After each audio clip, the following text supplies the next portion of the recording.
Halo, assalamualaikum warahmatullahi wabarakatuh. Waalaikumsalam warahmatullahi wabarakatuh.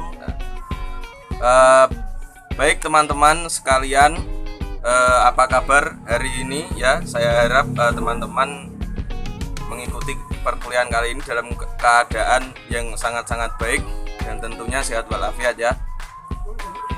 Nah, kali ini kami dari kelompok ya saya lupa. Ya, tentunya kami akan membahas tentang arah Undang-Undang Sistem Pendidikan Nasional atau UU Sisdiknas nomor 20 tahun 2003. Nah, perkenalkan dulu kelompok saya. Yang pertama yaitu saya sendiri, Muhammad Taufik Nur Sukmana, lalu ada Aljian Alfanani dan Zulfi Lutfiansah Sandi. Nah, dalam materi pertemuan kali ini ya, kelompok kami akan membahas yang pertama yaitu yang pertama ya, yaitu pengertian sistem pendidikan nasional. Nah, apa sih sistem pendidikan nasional itu? Lalu kami akan membahas tentang latar belakang munculnya undang-undang ini. Lalu yang terakhir kita membahas tentang tujuan dari dibuatnya undang-undang ini ya, atau arah dari undang-undang ini. Nah, langsung saja ke pengertian sistem pendidikan nasional atau Sisdiknas itu. Terlebih dahulu kita harus mengetahui apa itu sistem. Nah, sistem menurut Jogianto, nah, sistem adalah suatu jaringan kerja dari prosedur-prosedur yang saling berhubungan, berkumpul bersama-sama untuk melakukan suatu kegiatan atau menyelesaikan suatu sasaran tertentu. Nah, masih tetap menurut Jogianto, sistem adalah kumpulan dari elemen-elemen yang berinteraksi untuk mencapai suatu tujuan tertentu. Nah, dari sini saja dapat diketahui bahwa sistem itu adalah suatu jaringan yang sistematis ya, atau tersusun dan satu sama lain itu saling terhubung. Nah, lalu menurut Arifin Rahman bahwa pengertian sistem adalah sekumpulan beberapa pendapat atau pemikiran ya, prinsip-prinsip dan lain-lain yang telah membentuk suatu kesatuan yang saling berhubungan satu sama lain. Nah, berhubungan lagi. Nah, lalu untuk mengetahui apakah ini sistem atau bukan, tentunya ada unsur yang menyertainya.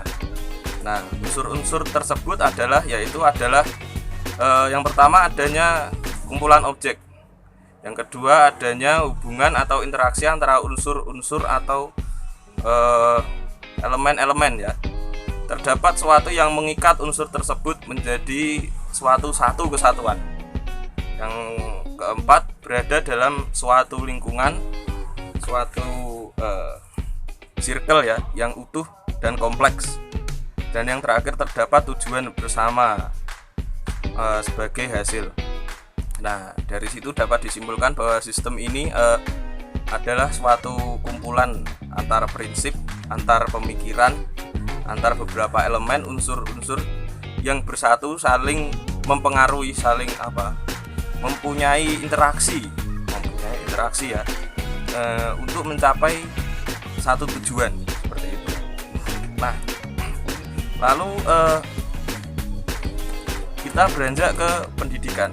Nah, apa sih pendidikan? Pendidikan adalah usaha membina dan mengembangkan kepribadian manusia, baik bagian rohani atau bagian jasmaninya.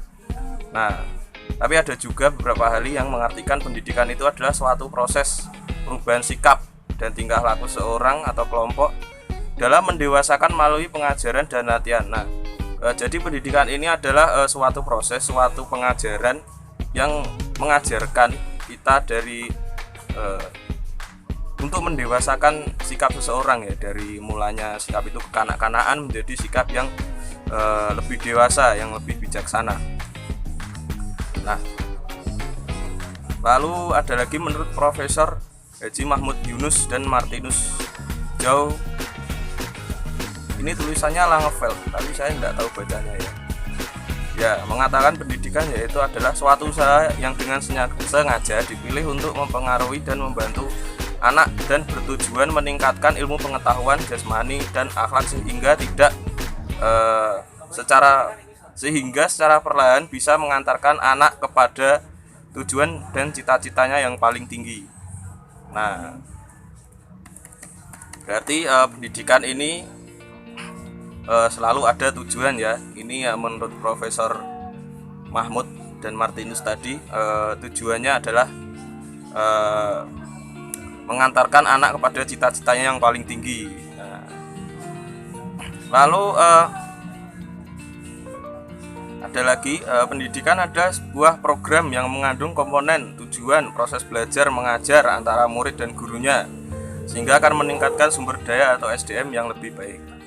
Nah, jadi pendidikan itu adalah suatu program yang di dalam program tersebut ada komponen yang mencakup tentang tujuan, proses belajar mengajar, jadi proses dalam pendidikan itu sendiri, antara murid dan guru. Nah, ini subjeknya ini, antara murid dan guru, sehingga akan meningkatkan sumber daya manusia yang lebih baik. Nah, tujuannya itu meningkatkan sumber daya manusia. Tetap lagi mengena tentang tujuan.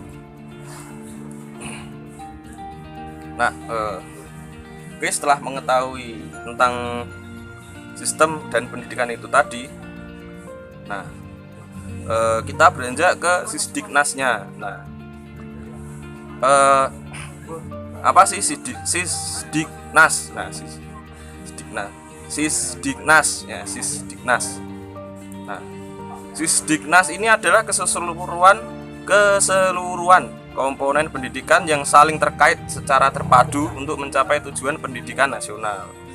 Nah, jadi dalam Sisdiknas ini nantinya ada beberapa komponen pendidikan ya, seperti tujuannya, siapa pelaku pendidikan, pengertian pendidikan, dan lain-lain itu yang tercantum di dalam Sisdiknas itu sendiri. Nah, lalu Undang-Undang Sisdiknas sendiri disahkan oleh DPR RI pada tanggal 11 Juli 2003. Kemudian menjadi UU Sisdiknas yang akhirnya disahkan oleh Presiden yang kala itu masih Presiden Megawati, menjadi Undang-Undang RI nomor 20 tahun 2003 pada tanggal 8 Juli 2003 dan mulai diundangkan atau diberlakukan melalui Lembaran Negara Republik Indonesia nomor 78 tahun 2003. Nah,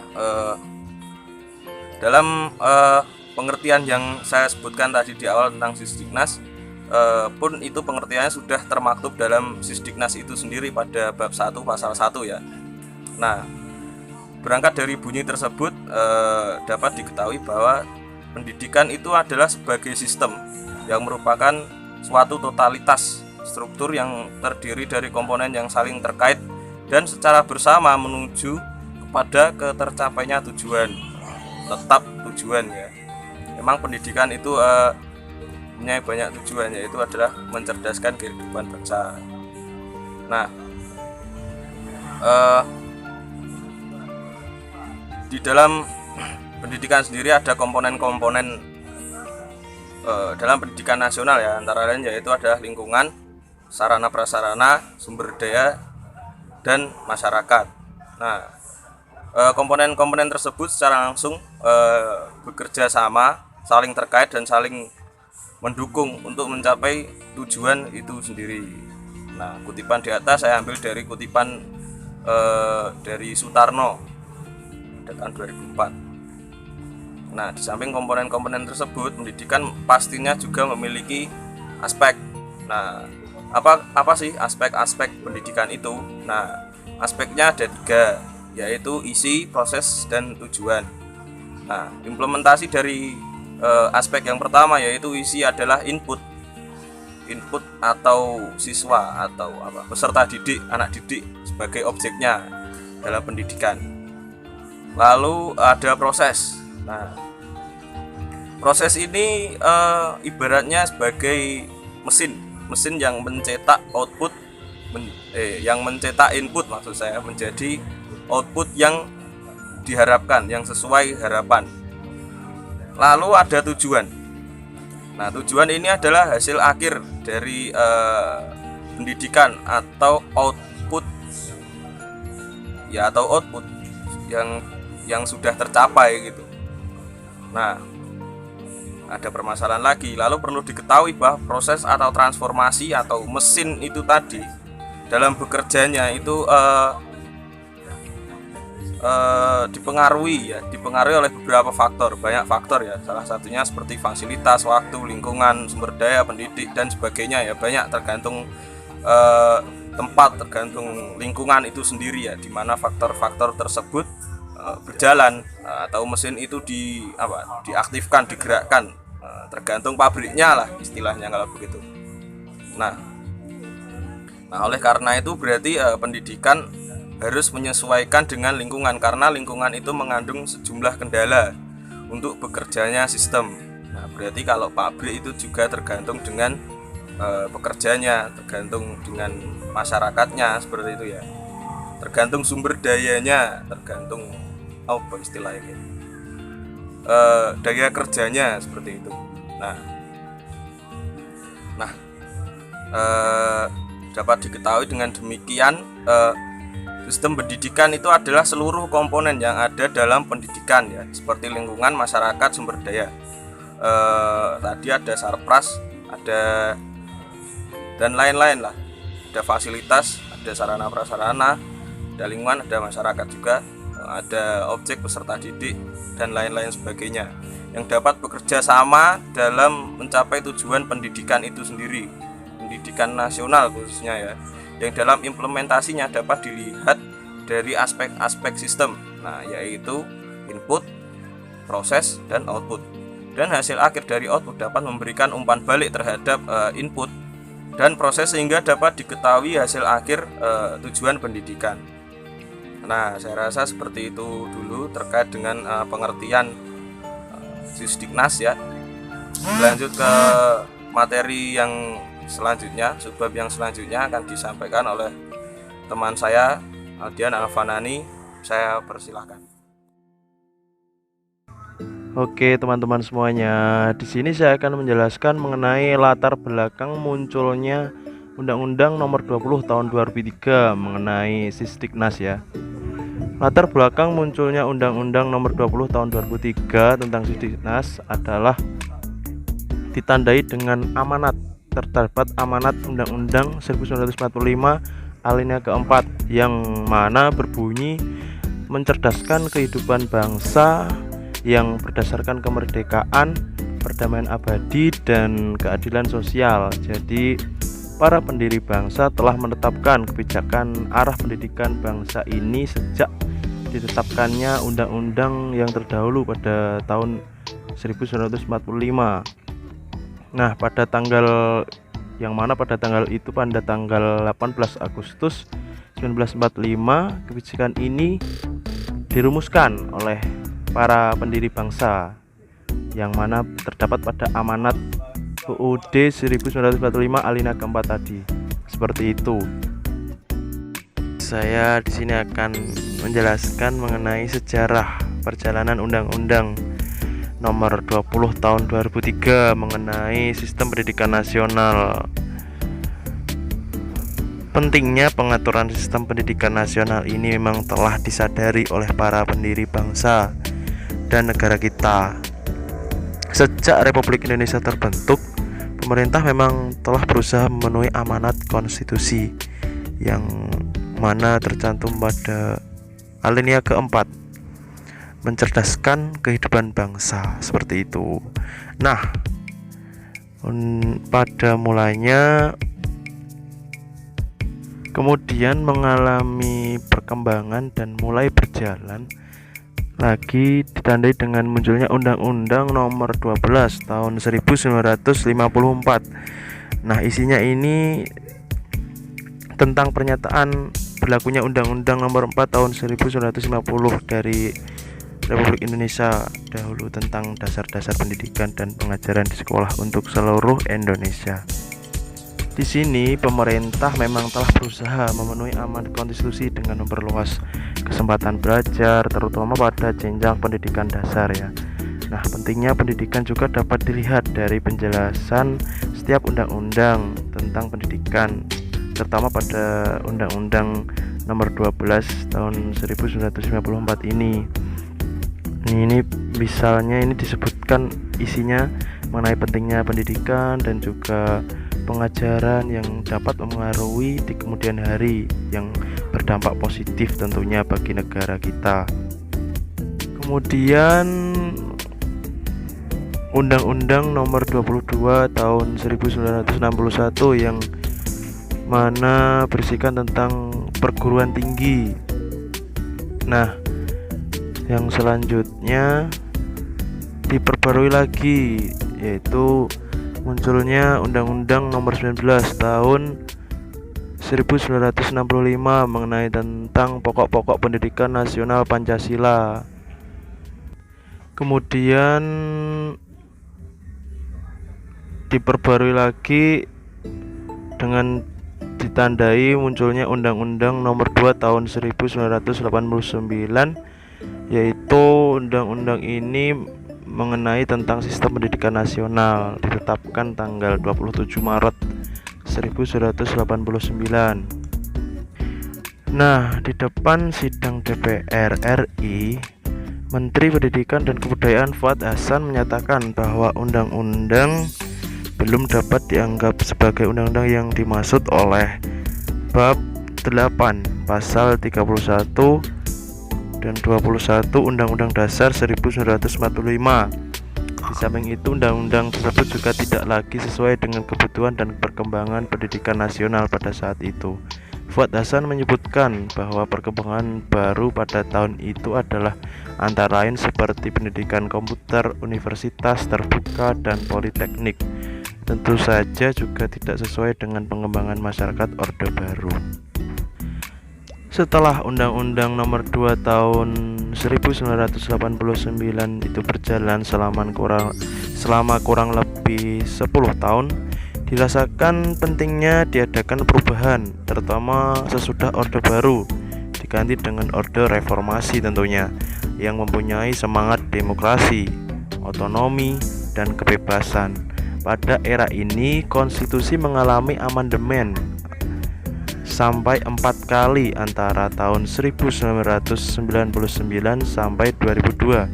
Semangat ini mendorong untuk meninjau kembali Undang-Undang Nomor 2 Tahun 1989 untuk menampung perkembangan bangsa seperti otonomi daerah, globalisasi yang makin intensif, tentang persaingan dan bangsa-bangsa lain, dan keinginan yang amat intensif untuk meningkatkan mutu pendidikan.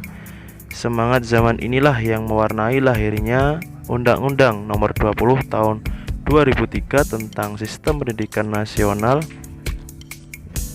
Perjalanan Undang-Undang Nomor 20 Tahun 2003 dan setelah Undang-Undang Nomor 20 Tahun 2003 ini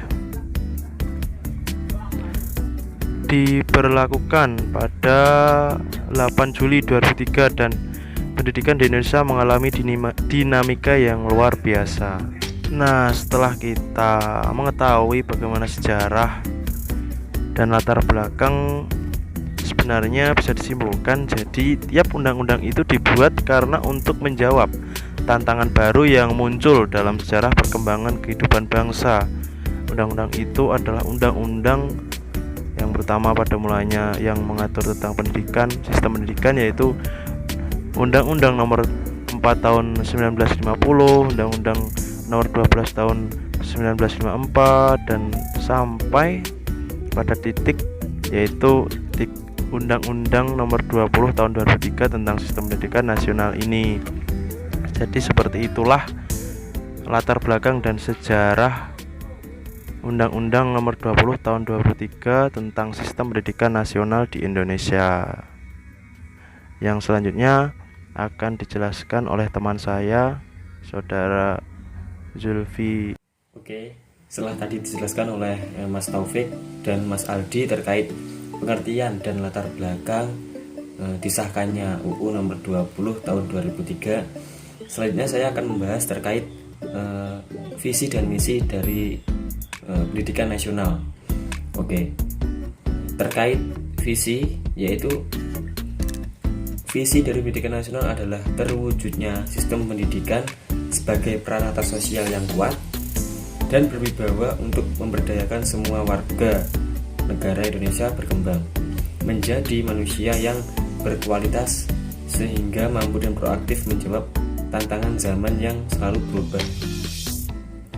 Dari visi ini dapat kita ketahui bahwa tujuan pendidikan nasional itu sebagai kekuatan, sebagai pendongkrak semangat masyarakat bahwa kita sudah memiliki sumber daya yang tersedia sehingga kita membutuhkan ilmu pendidikan untuk mengolah itu semua. Jadi perlu diketahui bahwa Indonesia merupakan salah satu negara yang memiliki kekayaan alam yang sangat melimpah. Bahkan dibandingkan negara-negara lain, Indonesia merupakan salah satu negara yang paling subur dan paling makmur. Namun kenyataannya Indonesia masih kalah saing dengan negara-negara yang notabene mereka tidak memiliki sumber daya. Tetapi disinilah kelemahan kita kekurangan sesuatu, yaitu di bidang pendidikan. Jadi oleh karena itu dengan adanya pendidikan nasional ini dan diterbitkannya Undang-Undang nomor 20 tahun 2003 diharapkan bisa mengangkat lagi marwah dan kewibawaan negara Indonesia. Selanjutnya setelah visi ini ada misi. Misi dari pendidikan nasional yaitu yang pertama, mengupayakan perluasan dan pemerataan kesempatan memperoleh pendidikan yang bermutu bagi seluruh rakyat Indonesia. Dari poin 1 kita bisa menafsirkan bahwa dengan adanya pendidikan nasional ini diharapkan pendidikan bisa merata dari Sabang sampai Merauke, bahkan dari wilayah terluar sampai wilayah terdalam. Maka dari itu diharapkan pendidikan bisa menjangkau seluruh kawasan wilayah Indonesia. Yang kedua, membantu dan memfasilitasi pengembangan potensi anak bangsa secara utuh sejak usia dini sampai akhir hayat dalam rangka mewujudkan masyarakat belajar. Dan selain itu dengan adanya pendidikan nasional ini ada program-program di mana masyarakat dituntut untuk belajar mulai dari kecil sejak usia dini sampai tua, dan itu pun difasilitasi oleh negara. Maka dari itu diharapkan dengan adanya semangat ini masyarakat bisa mendukung program dari pemerintah. Yang ketiga, meningkatkan kesiapan masukan dan kualitas proses pendidikan untuk mengoptimalkan pembentukan kepribadian yang bermoral. Ya, ini merupakan salah satu visi yang mengedepankan pembentukan kepribadian dan moral. Selanjutnya, meningkatkan keprofesionalan dan akuntabilitas lembaga pendidikan sebagai pusat pembudayaan ilmu pengetahuan, keterampilan, pengalaman, sikap, dan nilai berdasarkan standar nasional dan global.